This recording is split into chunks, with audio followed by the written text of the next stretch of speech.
उद्योजक कट्ट्यावर तुमच्या सगळ्यांचं मनपूर्वक स्वागत. मित्रांनो, कट्टा म्हटलं की गप्पा आल्या, गप्पा म्हटलं की गोष्टी आल्या, आणि त्या जर गोष्टी आपल्या पैशाच्या असतील, धंद्या पाण्याच्या असतील, तर ते आणखीन चांगलं, सगळ्यात चांगलं. आणि याच विषयावर बोलण्यासाठी आपल्यासोबत आज गेस्ट आहेत, खास पाहुणे आहेत, प्रफुल्ल वानखेडे. तसा वेगळा सरांचा परिचय करून देण्याची गरज नाही आहे. ते स्वतः उद्योजक आहेत, उत्तम वाचक आहेत, लेखक आहेत, वक्ता आहेत, आणि सगळ्यात महत्त्वाचं म्हणजे आकाशाशी नातं जरी सांगता आलं तरी आपली नाळ जमिनीशी घट्ट रोवून काम करणारे ते उत्तम कार्यकर्ते सुद्धा. सर, तुमचं कट्ट्यावर स्वागत. धन्यवाद. तुमच्या गोष्ट पैशा पाण्याची या पुस्तकानं नवे विक्रम केले, आणि त्यानिमित्त तुम्ही महाराष्ट्रभर फिरताय, तरुणांशी संवाद साधताय.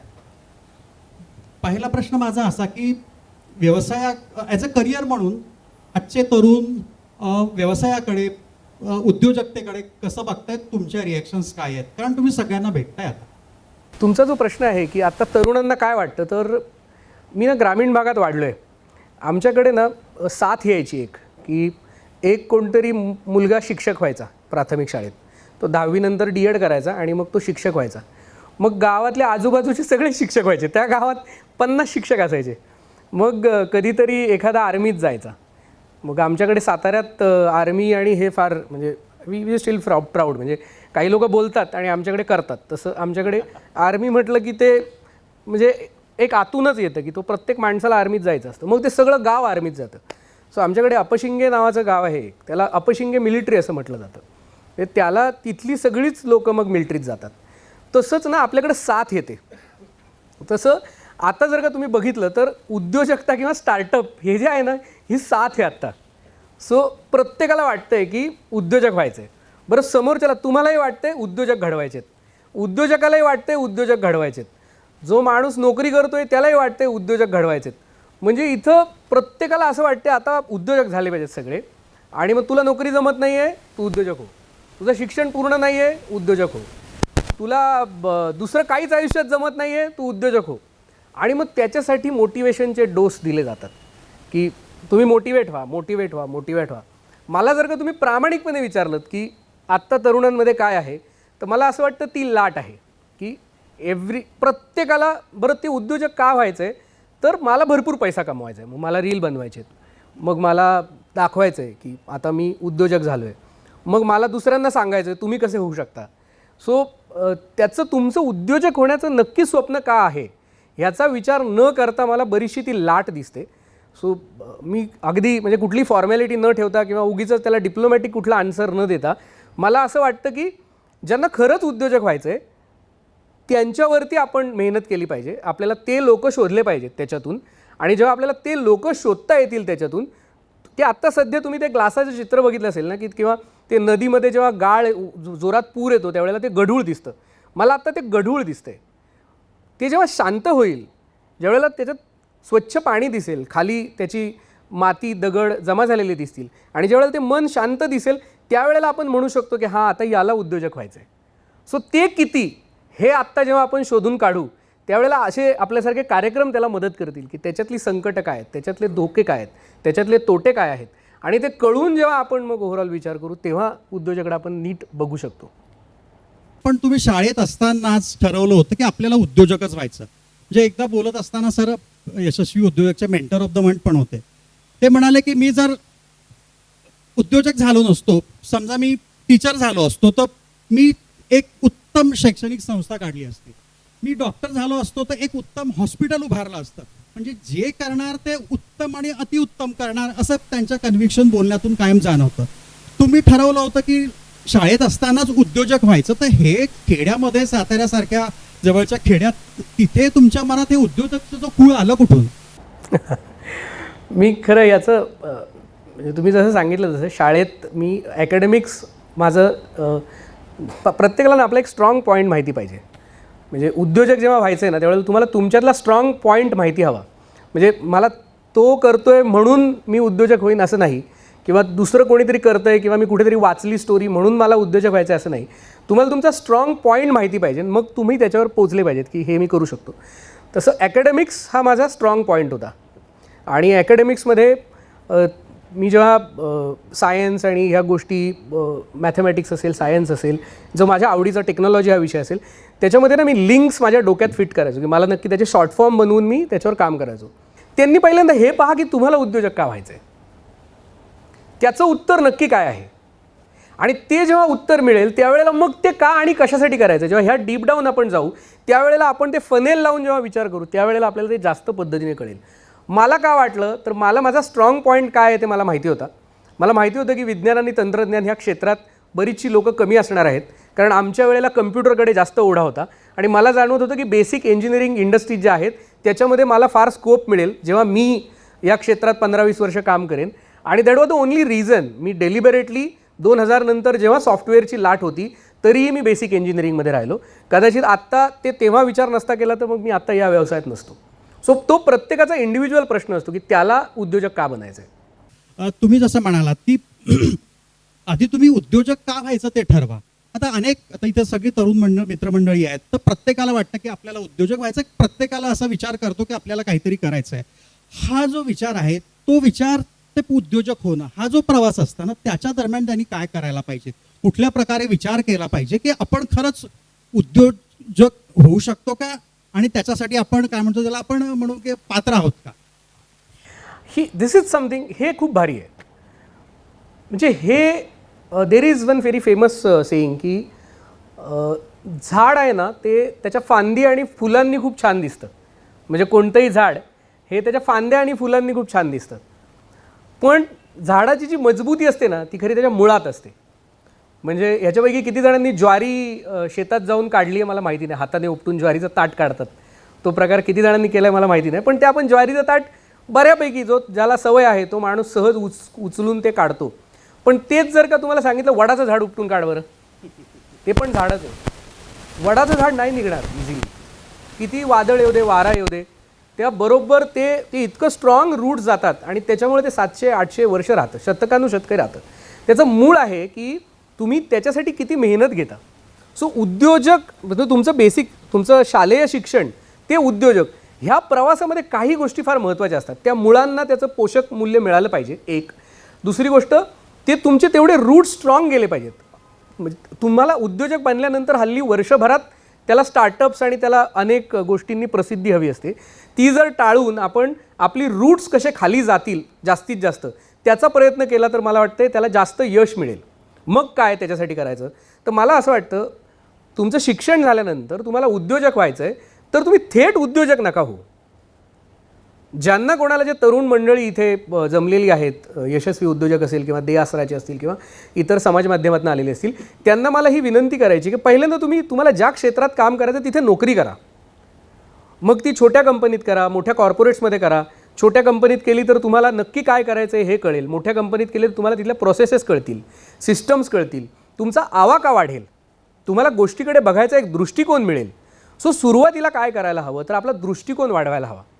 तो दृष्टिकोन वाढल्यानंतर तुम्हाला हे समजून घ्यायला हवं की मी जो विचार करतोय त्याच्यामध्ये अजून किती डिटेल्ड मी आतमध्ये त्याच्यात जाऊ शकतो. मग त्यासाठी आत्ताचं आधुनिक तंत्रज्ञान कोणतं येतं आहे जगभरातलं त्याचा अभ्यास हवा. मग तुम्हाला इंटरनेट व्यवस्थित वापरता यायला पाहिजे, तुम्हाला नेटवर्किंग करता आलं पाहिजे, पुस्तकं वाचता आली पाहिजेत आणि त्याच्यातून तुम्हाला तुमचा बेस मजबूत करता आला पाहिजे. एकदा ते तुमचं झालं की त्याच्यानंतरचा चौथी गोष्ट जी सगळ्यात महत्त्वाची येते ती तुम्हाला सेल्स आणि मार्केटिंग जमलं पाहिजे. जर तुम्हाला सेल्स आणि मार्केटिंग जमत नसेल तर तो माणूस उद्योगात कधीही यशस्वी होऊ नाही शकत. आणि आपल्या मराठी माणसांचा सगळ्यात मोठा दुर्गुण तो असतो की आपल्याला सेल्स आणि मार्केटिंगची प्रचंड लाज वाटते. सो ते तुम्हाला जमायला हवं. आणि पाचवी सगळ्यात त्याच्यानंतरची जी गोष्ट जी प्रत्येक उद्योजकाला जमली पाहिजे तो म्हणजे कॅश फ्लो समजून घेणं. मी असे अनेक टेक्नो सॅव्ही लोक बघतो जे उद्योग सुरू करतात पण ते फक्त टेक्निकलच बोलत राहतात आयुष्यभर. आणि त्यामुळे आम्ही टेक्निकल आहोत, आम्हाला अर्थकारण कळत नाही, मग ते 5 वर्षात बंद पडतं. सो म्हणजे ते इंग्रजीमध्ये फार चांगली म्हण आहे त्याच्यासाठी की ज्याच्या हातात हॅमर असतो ना तो माणूस नेहमी खिळा शोधत असतो. त्याला ते हॅमरनं दुसरं काही सुचतच नसतं, त्याला नुसतं तो हॅमर घ्यायचा, खिळा कुठे. तसं नाही चालत. तुम्हाला जेव्हा उद्योग करायचा आहे त्यावेळेला जसं तुम्हाला एक पूर्ण जेवण सात्विक किंवा तुम्हाला पूर्ण त्याच्यातून सगळे प्रोटीन्स, विटॅमिन्स आणि तुम्हाला कार्बोहायड्रेट्स हे सगळं मिळालं पाहिजे तसं उद्योग करताना तुम्हाला या सगळ्या गोष्टींची जाणीव असली पाहिजे की मला हे सगळंच जमलं पाहिजे. सो मी मागे कधीतरी एकदा एक एक्झाम्पल दिलं होतं की डिकॅथलॉन नावाचा गेम असतो. सो तुम्हाला फक्त लांब उडी किंवा रनिंग करता आलं नाही पाहिजे, तुम्हाला त्या 10 वेगवेगळ्या प्रकारच्या गेम्स चांगल्या प्रकारे जमल्या पाहिजेत. आणि ते जेव्हा जमेल तो तुमचा उद्योजकतेकडेचा प्रवास सुरू होणारा असतो. तुम्ही उद्योजक बनत नाही, हे प्रिपरेशन आहे. हे जेव्हा तुम्हाला जमत असेल त्यावेळेला तुम्ही करू शकता. ताणतणाव असेल घरी, तुमच्या स्वतःचं बुद्धी स्थिर नसेल तर उद्योजकतेचा विचार ताबडतोब करू नये. पहिल्यांदा ह्या सगळ्या गोष्टी सेटल कराव्यात. आपल्याला ते जमतंय का? बऱ्याचदा मी बघतो कॉर्पोरेटमधले माझे मित्र ते नोकरी सोडतात आणि उद्योग सुरू करतात. का? तर ऑफिसमधलं पॉलिटिक्स झेपत नाही. मग उद्योगामध्ये येऊन काय तुम्हाला कीर्तन सांगायला लागणार आहेत? सो सो तुम्हाला इथे तुम्हाला हे सगळं झेपलं पाहिजे, हा तणाव झेपला पाहिजे. नाहीतर तुम्ही म्हणाल की नाही मला ते झेपत नाही म्हणून मी उद्योग करतोय, तर मग कसं होणार? ते चालणार नाही. सो ह्या ज्या काही बेसिक गोष्टी आहेत त्या जोपर्यंत आपण नीट समजून घेत नाही ना तोपर्यंत आपण त्याचा खरा प्रवास सुरू नाही करणार. पण तुम्ही कायम असं म्हणता की तुम्ही असं मुलांनी पहिले शिक्षण घेतलं पाहिजे उत्तम आणि नंतर व्यवसायाकडे वळलं पाहिजे. अनेकांच्या मनात हा प्रश्न असतो की आपण वेळ कशाला घालवायचा. तर शिक्षण आणि उद्योग ही जी सांगड आहे किंवा शिक्षण झाल्यानंतरच उद्योग सुरू करणं हे काय योग्य आहे किंवा काय करायला पाहिजे नाही? शिक्षण जे आहे ना ते तुम्हाला पॅरासाईट बनवण्यापासून कायम थांबवतं. शिक्षण ज्याच्याकडे नसेल, ठीक आहे, तो माणूस नंतर खूप पुढे जाऊ शकतो, त्याच्या कष्टाच्या जीवावर वाढू शकतो, पण ते किती लोकांमध्ये जमतं? कदाचित लाखामध्ये एखादा, करोडोंमध्ये एखादा की ज्याचं शिक्षण नाही आहे पण त्याने पैसे कमवले किंवा तो यशस्वी झाला किंवा तो उद्योजक झाला. शिक्षण जे आहे ना ते फार महत्त्वाचं आहे. म्हणजे तुमच्याकडे जर शिक्षण असेल तर तुमच्याकडे तो एक पहिलं तर तो स्पार्क आहे. शिक्षण म्हणजे काय फार मी त्याला हे म्हणत आहे, शिक्षण हे स्पार्क आहे. आणि शिक्षणामुळे नंतर तुमच्या व्यावहारिक आयुष्यात प्रॉब्लेमकडे बघण्याचा जो एक दृष्टिकोन डेव्हलप होतो ते विजडम आहे. So it's like education is a spark. आणि त्याच्यानंतर जे तुम्हाला एक समुद्र ओपन होतो किंवा ते एक आकाश ओपन होतं ती म्हणजे आग. सो ते स्पार्क आणि आगीतला फरक म्हणजे तो नॉलेज आणि विजडम आहे. शिक्षणाने तुम्हाला नॉलेज मिळेल पण नंतर तुमची रूट्स खाली जातील. आता समजा मी इंजिनिअरिंगच्या क्षेत्रामध्ये शिक्षण घेतलं आहे आणि मी जर इंजिनिअरिंग या विषयातच करिअर केलं तर ऑब्व्हियसली मला माझ्या इतर कलिग्ज ज्यांना त्याच्यातलं तेवढं तांत्रिक ज्ञान नाही आहे तर त्याच्यामध्ये मला जास्त यश मिळेल. किंवा मी जर का फायनान्समध्ये माझ्या कंपनीचे फायनान्स ॲडजस्ट करतो किंवा मी त्याच्यामध्ये काम करतो आहे आणि मी फायनान्सच्या रिलेटेड पुस्तकं वाचली, त्याच्या रिलेटेड काही कोर्सेस केले ज्याच्यामुळे माझा व्यवसाय जास्तीत जास्त हेल्दी कसा ठेवता येईल ते मला पाहता येईल.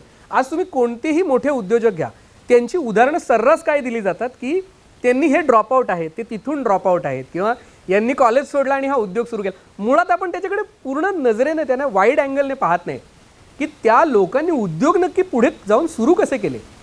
म्हणजे तुम्ही जर का एलॉन मस्क जो आत्ता सगळ्यात जास्त चर्चेला जाणारा उद्योजक आहे त्याच्याकडे पाहिलं तर त्याने जेव्हा स्पेसएक्स नावाची कंपनी चालू केली किंवा त्याने जेव्हा हे वेगवेगळे उद्योग टेस्ला आणि हे सगळं चालू केलं त्यावेळेला त्याने किती प्रचंड अभ्यास केला ह्या गोष्टींचा. तुम्ही टेस्लाचं मॉडेल स्टडी करून पहा आणि बाकीच्या तुम्ही कार मॅन्युफॅक्चररचं मॉडेल स्टडी करून पहा. टेस्ला ही सॉफ्टवेअर कंपनी झाली आहे कार बनवणारी असूनही त्यांची स्ट्रेंथ ही त्यांची सॉफ्टवेअर आहे. आता त्यांनी त्या गाडीच्या ज्या त्यांनी फ्रेम्स बनवतात तिथेही आता फार वेगळे प्रयोग राबवायला सुरुवात केली ज्याच्यामध्ये त्यांनी पूर्णपणे लो कॉस्टिंग, त्याच्यानंतर बॅटरीजमध्ये वेगळे प्रयोग केलेत, गाडीच्या सेफ्टीजमध्ये वेगळे प्रयोग केलेत आणि हे करणारी सगळं मिळून करणारी ती एक कंपनी आहे. बाकी अनेक ठिकाणी त्यांचा मेन फोकस हा इंजिनवरच असायचा पण त्या माणसाने त्या बॅकग्राऊंडमधनं न येता हे सगळं केलं. त्याच वेळेला तो अचानक स्पेसएक्ससारखी कंपनी करतो, त्याच वेळेला तो अचानक ट्विटरसारखं समाजमाध्यम विकत घेतो. हे सगळं प्रचंड अभ्यासाशिवाय शक्य नसतं. बिल गेट्स ज्याचं आपण अगेन कम्प्युटरमध्ये उदाहरण घेतो, प्रचंड अभ्यास त्या विषयातला. अगदी आपण ज्या आनंद देशपांडे त्यांचा आपल्याला प्रत्येकाला खूप अभिमान वाटायला हवा, त्यांनीही त्यांचं शिक्षण अत्यंत चांगल्या पद्धतीनं पूर्ण केलं. नंतर ते बाहेर गेले, तिथं शिकले, परत येऊन मग नंतर उद्योग त्यांनी सुरू केला. सो शिक्षण जे आहे ते त्या झाडाची जी मुळं ज्याला जे जे आवश्यक घटक आहेत ते शोषून घेण्याचं काम करतं. तुमच्याकडे ती एक दृष्टिकोन डेव्हलप होतो की तो टिपकागदासारखं काम करतो. खरं शिक्षण जे आहे ना ते टिपकागदासारखं काम करतं. तुम्हाला जे दिसतंय ना ते ॲक्सेप्ट करा. सो शिक्षण हे फार महत्त्वाचं आहे आणि आपल्याकडे ज्यांची ज्यांची तुम्ही प्रगती झाली आहे ना त्यांची शाश्वत प्रगती ही शिक्षणामुळे होते. आपल्याकडे मला फार नवल वाटतं ज्यावेळेला कोणी म्हणतं की नंतर तर आपल्याला तेच करायचं आहे ना, किंवा उद्योगच करायचा तर मग शिक्षण कशाला. म्हणजे गिवन चॉईस कधी कधी ते काही सामाजिक बंधनांमुळे शक्य नसतं, कधी कधी आर्थिक बंधनांमुळे शक्य नसतं, कधी आपणच आपल्याला कमिटमेंट वाटतात म्हणून आपण त्या शिक्षण आपल्याला सोडून देतो. माझी तरुण मुलं असतील त्यांना सगळ्यांना विनंती आहे की तुम्हाला जितकं स्ट्रेच करता येईल तितकं करा, पण आयुष्याच्या शेवटापर्यंत शिकत राहिलं पाहिजे. मी जेव्हा आज इथे येतो त्यावेळेला मी जेव्हा तरुण मुलांशी बोलतो त्यावेळेला मला फार नवल वाटतं. तो एखादा अचानक मुलगा येतो आणि काहीतरी टेक्नॉलॉजी संदर्भात काहीतरी सांगतो आणि ते आपल्याला माहितीच नसतं. कदाचित त्याला त्याला भेटलो नसेल तर कदाचित ते मला कळणारच नाही कधी, आणि मग आपण त्याच्याकडून अजून जाणून घ्यायचा प्रयत्न करतो. ही जी उत्सुकता आहे ते लहान मूल म्हणजे शिक्षण आहे आपल्यातलं, ते कायम टिकायला हवं. आता उद्योजकांना किंवा व्यवसाय बिझनेस धंदा करणाऱ्यांना वाटतं कशाला वाचायचं यार, आता कुठे एवढा वेळ आहे आपल्याला. तर व्यवसाय करताना अभ्यास आणि वाचणं, आपल्या क्षेत्रातलं ज्ञान मिळवणं हे किती महत्त्वाचं आहे लीडर होण्यासाठी. आपल्याकडे कसं आहे, हे जरा थोडंसं वेगळं आहे. आपल्याकडे कसं आहे, लीडर होणं म्हणजे उद्योजक होणं असं एक, किंवा राजकीय नेता होणं, किंवा मग काहीतरी कुठेतरी रस्त्यावर जाऊन भाईगिरी करणं. आपल्याकडे लीडर्स म्हणजे तसं असतं, नेता होणं. आणि एकदा माणूस नेता झाला ना की त्याच्या मागे फक्त होयबांची गर्दी असते आणि त्याला तो नाही होणार असं म्हणतो.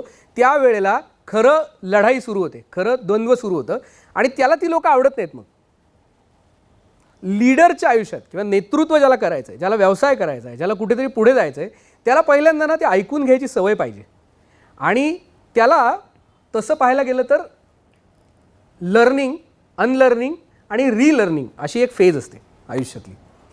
पुस्तकं आणि वाचन ही उद्योजक असो किंवा तुम्ही आम्ही माणसं असू कुणी, आपल्याला त्या अनलर्निंगच्या फेजमध्ये घेऊन जातात. लर्निंग तर आपण आयुष्यभरच करत असतो, शाळेमध्ये करतो, त्याच्यानंतर एकदा शाळा कॉलेज सोडलं की मग आपण लर्निंग ही फेज सोडतो.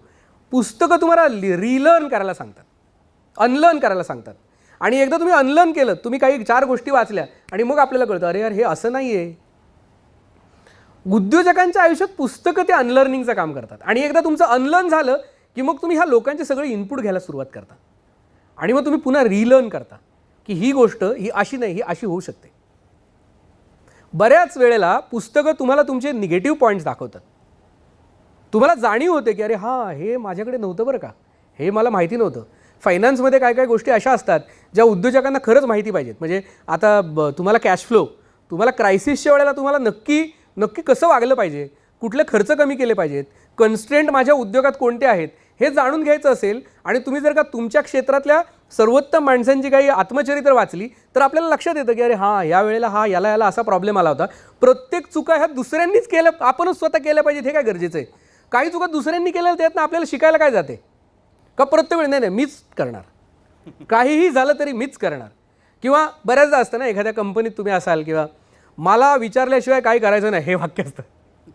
अशा कंपनीत काम नका करू की म्हणजे तुम्हाला काहीतरी तुम्हाला प्रोडक्ट डेव्हलपमेंट करायचं आहे, तुम्हाला काहीतरी काम करायचं आहे आणि तुमचा साहेब म्हणतो की नाही मला विचारल्याशिवाय काय करायचं नाही अजिबात. अरे मग त्याच्यात डेव्हलपमेंट कशी होणार. तुम्हाला स्वातंत्र्य हवं आहे तर तुम्हाला वाचता आलं पाहिजे, तुम्हाला दुसऱ्याचं मत जाणून घेता आलं पाहिजे आणि त्याला रिस्पेक्ट देता आलं पाहिजे. हे पुस्तकं डेव्हलप करतात. उद्योजक जो असेल त्याने वाचलंच पाहिजे. त्यात आपल्याकडे नवीन फॅड सुरू झालं आहे, आम्ही पुस्तकं नाही माणसं वाचतो. बरं ती वाक्य असली भारी असतात, आम्ही पुस्तकं नाही माणसं वाचतो. अरे माणसं वाच ना बाबा, आपण लहानपणापासून तेच करतोय, आपल्या पिढ्यानपिढ्यांपासून तेच करत आलेत. म्हणजे शेतीमधले प्रयोग, तुम्हाला साधं उदाहरण देतो. शेतीमध्ये आता आपले आजोबा पणजोबा, खापर पणजोबा, अजून काय मला टर्म्स माहिती नाहीत, पण ते सगळेजण शेती वडील करायचे तसंच मुलगा करायचा शेती, मग त्याचा मुलगा करायचा, मग त्याचा मुलगा करायचा.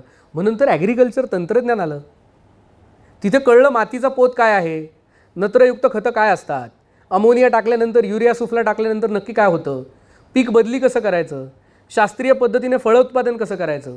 आणि जो ॲग्रिकल्चर झालेला मुलगा आहे तो चांगल्या पद्धतीने करतो ना शेती, नॉर्मल शेती करणाऱ्यापेक्षा. हे महत्त्व आहे त्या वाचण्याचं, त्या पुस्तकांचं. तुम्हाला जे काम करायला पिढ्यानपिढ्या किंवा कदाचित 700-800 वर्ष लागू शकतात ते पुस्तकं तुम्हाला अगदी 5-50 वर्षात करू देतात. अदरवाईज एवढे उद्योजक मागच्या 200 वर्षात अख्ख्या जगभरात तयार झाले नसते, ते फक्त पुस्तक वाचनांमुळे तयार झाले. तुम्ही जगातला कुठलाही लीडर घ्या, he is not leader. So डेफिनेशनच अशी आहे त्याची की जो वाचतो तोच खरा लीडर असतो. याच्यात पण ना प्रचंड बदल होतोय. म्हणजे आधी बिझनेस करणं आणि आत्ताच्या काळात बिझनेस करणं, टेक्नॉलॉजी बदलली आहे, खूप गोष्टी बदलल्या आहे. हा बदल स्वीकारणं हे पण उद्योजकांना किंवा नवीन सगळ्यांना खूप कठीण जातं. तर याच्यासाठी आपण तयार कसं राहायचं या बदलाला, कारण आपण बदललो नाही त्या काळात नाही तर आपण टिकून नाही राहणार. कसं याच्याशी कोपअप करायचं, ॲडजस्ट करायचं. खरं तुम्ही ज्या क्षेत्रात काम करता, जो मगाशी आपला विषयही झाला होता, म्हणजे जिथे मायक्रो बिझनेसेस ज्याला आपण भारतात म्हणतो, त्या याच्यामध्ये बघण्याचा दृष्टिकोन पहिलं तर आपला फार विचित्र आहे.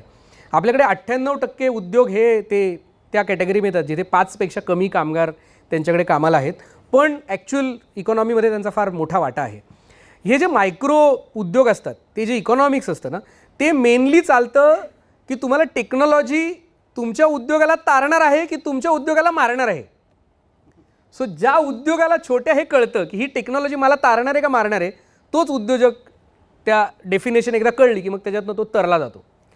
सो तुम्हाला जर का उद्योग करायचा आहे तर पहिलं त्याचं आपल्याला पूर्ण बेसिक समजून घेतलं पाहिजे की मी जो उद्योग करतोय किंवा मी जे काही सिलेक्ट करतोय त्याचा पुढे एखादी अचानक टेक्नॉलॉजी येऊन त्याचा पूर्ण बाजार उठणार आहे का. म्हणजे आपल्या काळात आपण कितीतरी असे उद्योग बघितले जे संपले टेक्नॉलॉजीमुळे, ज्यांचं काहीच राहिलं नाही आता, म्हणजे अक्षरशः मुळापासून संपले. असे कित्येक उद्योग तुम्ही विचार केला तुम्हाला दिसतील.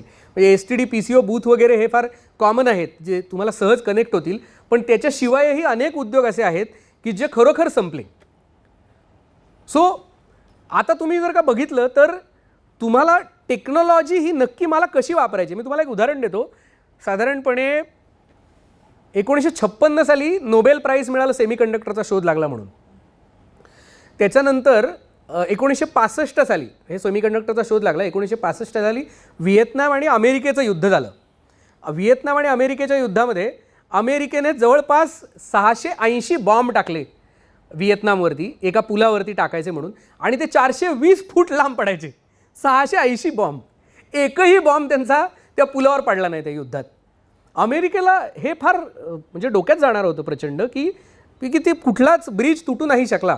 आणि त्यांच्या तोडीला त्यावेळेला ते शीतयुद्ध चालू होतं आणि रशिया आणि चीन हे त्यांचे मुख्य स्पर्धक होते. त्यांना हे कळलं की आपलं काही खरं नाही ह्याच्यात आता, आणि आपण कुठल्याही वेळी, मग त्यांनी ताबडतोब याच्यावरती काम करण्यासाठी प्रचंड मोठी यंत्रणा लावली. तशा पद्धतीने त्यांचे शोध सुरू झाले आणि साधारणपणे 2000ला सर्किटचा, ह्या सगळ्या आपण जी सर्किट्स बघतो आता त्याचा सगळा शोध लागला आणि त्याच्यानंतर त्याच्यासाठी 2000ला नोबेल प्राईज मिळालं. तर त्याच्यानंतर सेमीकंडक्टर, जे आता सिलिकॉन व्हॅली आहे, ती सेमीकंडक्टरचं तिथं मोठ्या प्रमाणावरती एक टेक्नॉलॉजी सुरू झाली जी 90च्या दशकात आपल्याकडे मोठ्या प्रमाणावर कम्प्युटर्स आणि हे सगळं सुरू झालं होतं. आज तुम्ही मागे वळून पहा, जर तुम्ही आज मागे वळून बघितलं तर तुमच्या लक्षात येईल सेमीकंडक्टरनं अख्खं जग व्यापलं आहे. आणि ह्याचा कंट्रोल कोणाकडे? ह्याचा कंट्रोल फक्त आणि फक्त अमेरिकेकडे आहे. म्हणजे त्यांची तिथली त्या तंत्रज्ञान बनवणाऱ्या कंपन्या असोत किंवा तायवानमधली बनवणारी त्यांची सेमीकंडक्टर बनवणारी कंपनी असो, आजच्या डेटला सर्वाधिक मोठं मार्केट ह्या 2-3 कंपन्यांकडेच आहे. टेक्नॉलॉजीचा वापर आणि ते हे फार लाँग टर्म विजन आहे, हे शॉर्ट टर्म नाहीच आहे मुळात. ज्याला कोणाला उद्योग करायचा आहे ना, त्याला जर का ते लाँग टर्म विजन हवं असेल तर त्यानं टेक्नॉलॉजीच्या क्षेत्रात जर आज काम सुरू केलं तर बिलीव्ह मी, तो पुढचे कित्येक दशके तो फार पुढे राहील. त्यामुळे आपल्यासारख्या मंडळींना, भारतासारख्या देशामध्ये जिथे प्रचंड बुद्धिमत्ता असलेली लोकं आहेत, त्या लोकांना टेक्नॉलॉजीमध्ये काम करण्यासाठी म्हणून आपण प्रवृत्त केलं पाहिजे. आपण त्यांना टेक्नॉलॉजीमध्ये ते कसं जास्तीत जास्त काम करतील ते पाहिलं पाहिजे. नाहीतर आपण फक्त आणि फक्त जनावरासारखे काम करत राहू आणि आपण फक्त सर्व्हिस इंडस्ट्री म्हणून पुढे येत राहू. मी सर्व्हिस इंडस्ट्रीला नावं ठेवत नाही.